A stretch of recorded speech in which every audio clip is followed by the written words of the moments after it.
Hello, this is John Burroughs again, and I'm going to continue with my autobiography, 7 Years to Life. This is chapter 34, and it's called Admit One. Before I begin with the chapter, when I started to take on this project of writing my autobiography, I didn't know anything about it. So I looked around to try and find out how do I go about it.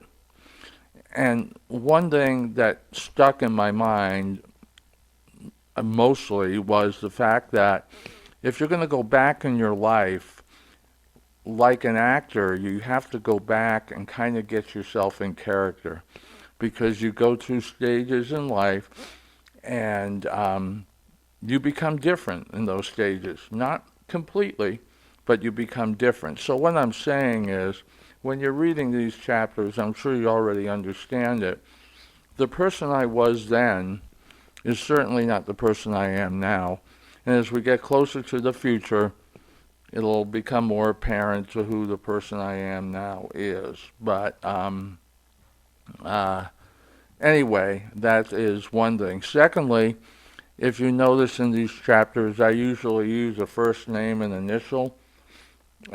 In this chapter, I'm not going to do that. I'm just going to use the term my accomplice because I feel uh, I don't think it would matter much because I haven't talked to him in 50 years, but I I just feel better if I do that. Okay, so here we go. Admit one. My accomplice was an acquaintance of mine in my senior year at Aragon. Using a term from the 60s, I considered him to be pretty hep, though he was rare he would get into trouble at school. I, on the other hand, spent considerable time in the dean's office that was located in the administration building. Mr. Frescott, I believe, was the dean at the time, and there was no doubt I was always on the top or near the top of his most wanted list. He would constantly go out of his way to find me just to say, I know you're up to something, and how do I know this? Is because you always are. Make no mistake about it, I won't catch you all the time, but I will get you most of the time. I actually think he enjoyed the challenge of our little cat and mouse game, and I seemed to be a special project of his, and come hell or high water, he was going to rescue me from the dark side, and if it was happening today, I probably would have said to myself that overused saying, you think? I have to give him credit. He caught me so many times smoking that his methods were ninja-like. In fact, it had rattled me to the point that I would go off campus, which was a long walk and a daunting task for a stoner, just so I could smoke a joint and feel reasonably safe. I remember the first few times he or another teacher sent me to his office, he would make me sit directly across from him and ask, why do you persist in causing such turmoil at every opportunity? This is not the type of question to ask me in 1967, especially if you expected a sincere and contrite answer. My answer to the question that for those people who knew me intimately was something that they would expect. My response was simple and delivered with a straight face. I said, I believe everyone has a calling in life, and I'm just so thankful that I found mine.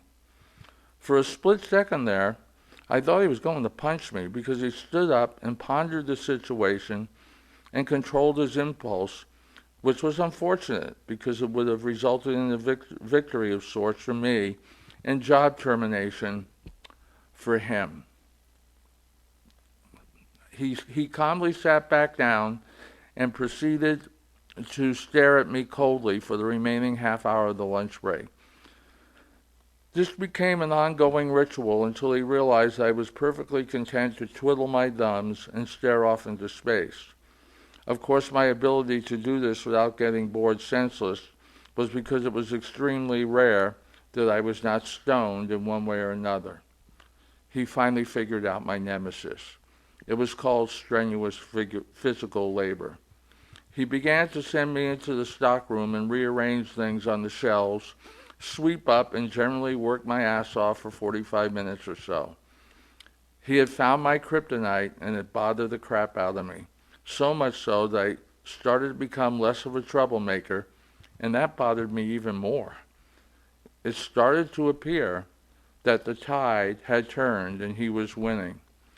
Anyway, one day my accomplice approached me and asked me what kind of dude Frescott was like because he was on his way to see him for the first time. I told him that I was a constant thorn in his side, and he treated me pretty hard when he found out that I was averse to physical labor, and that when I went there now, I spent most of my time doing the tedious chores in the administration stockroom. I told my accomplice that I highly doubted that he would do that to him for his first time there. He will probably give you some motivational lecture about a downward spiral that has to start somewhere. Also, I said, you're a tough kid that comes from a tough neighborhood, yet your family has money, and he may not know what the hell to do. My accomplice laughed so loud that it turned a few heads. My accomplice went off to the dean's office, and he seemed to have settled down some. That was when I had a deviously brilliant idea, and I could not wait to talk with him again. I might have been stoned most of my high school years, but this did not mean I was oblivious to my surroundings. I decided to wait a couple of weeks before speaking with my accomplice again about my idea. I found him at the student parking lot, about to get into his car. We both got into his car, and I explained my idea. In 1967, computers as they exist today were just an egg in the henhouse of somebody's mind waiting to hatch. All records were kept on paper along with copies to put into a file for future reference. As I mentioned before, that was because I was constantly stoned.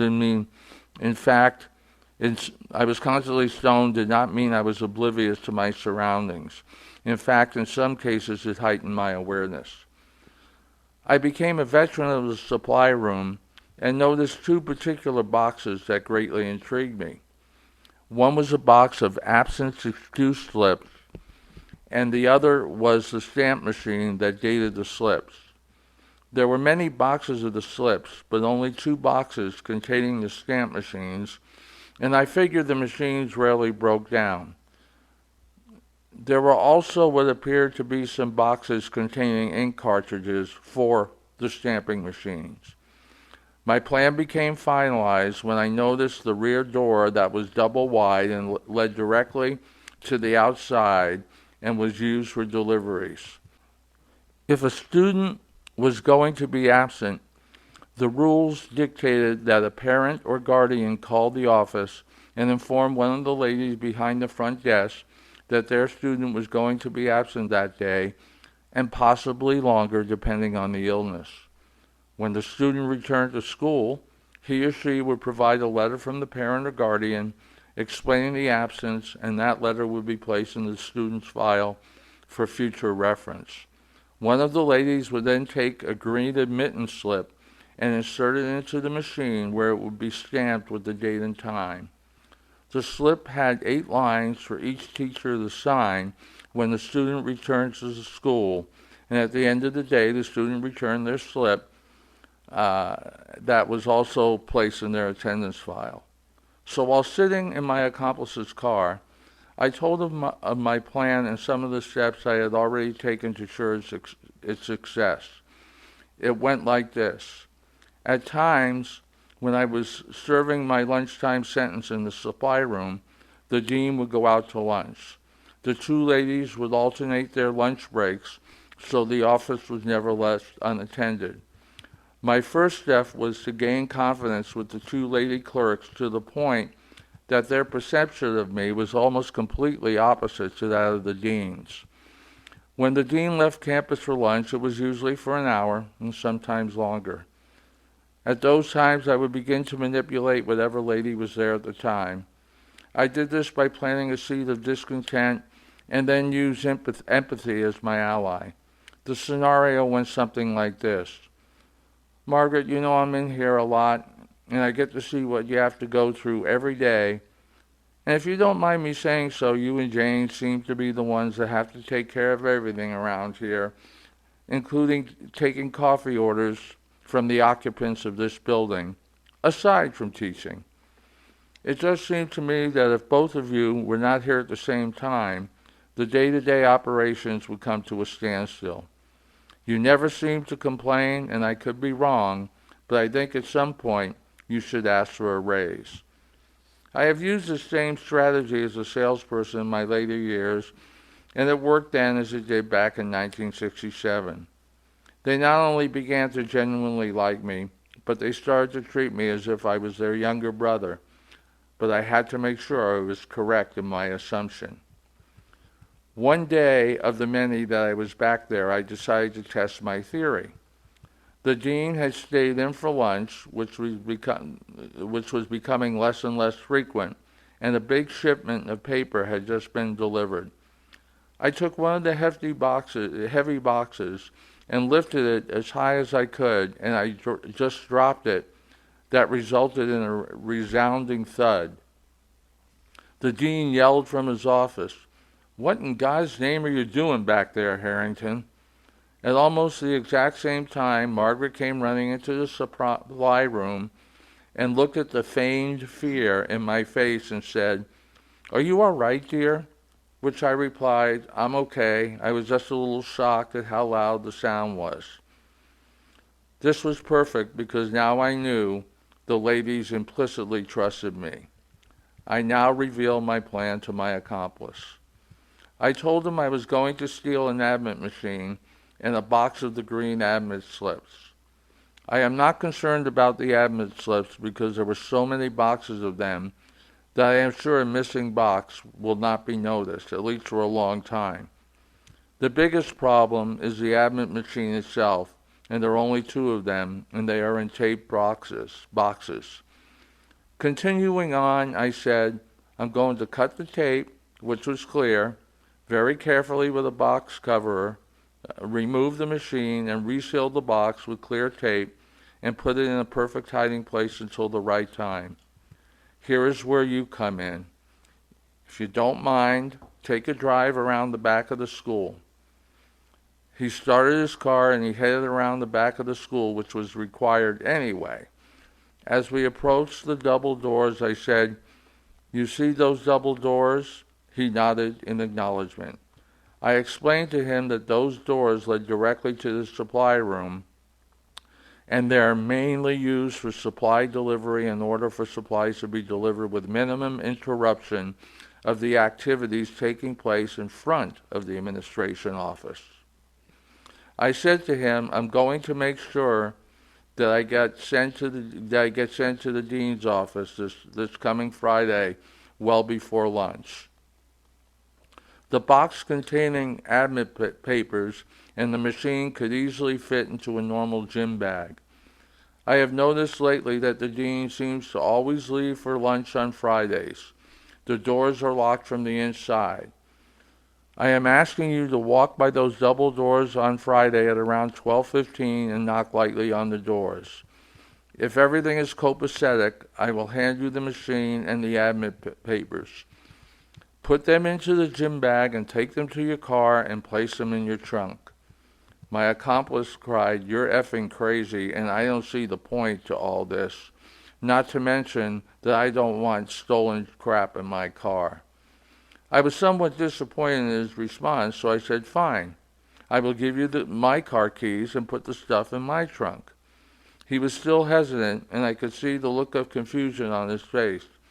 But it was important to me that my accomplice would be one of the last people to come under suspicion if theft was ever discovered. He said to me nervously, "I still don't understand exactly what you plan to do once you have all this stuff." I decided to appeal to his entrepreneurial spirit, that is, greed, and I asked him, "How much would you be willing to pay if you could take a day off from school anytime you please, and the absence would be excused. 10, 20, $50? The light bulb appeared and he said to me, "You are one devious effer." The plan worked to perfection. My accomplice and I divided the admit slips evenly and agreed we would not compete with each other. For certain individuals of the opposite sex, and there were very few, there was no charge. Close friends were charged $10, people that were close but not as close as your inner circle, $15, and the assholes paid $25.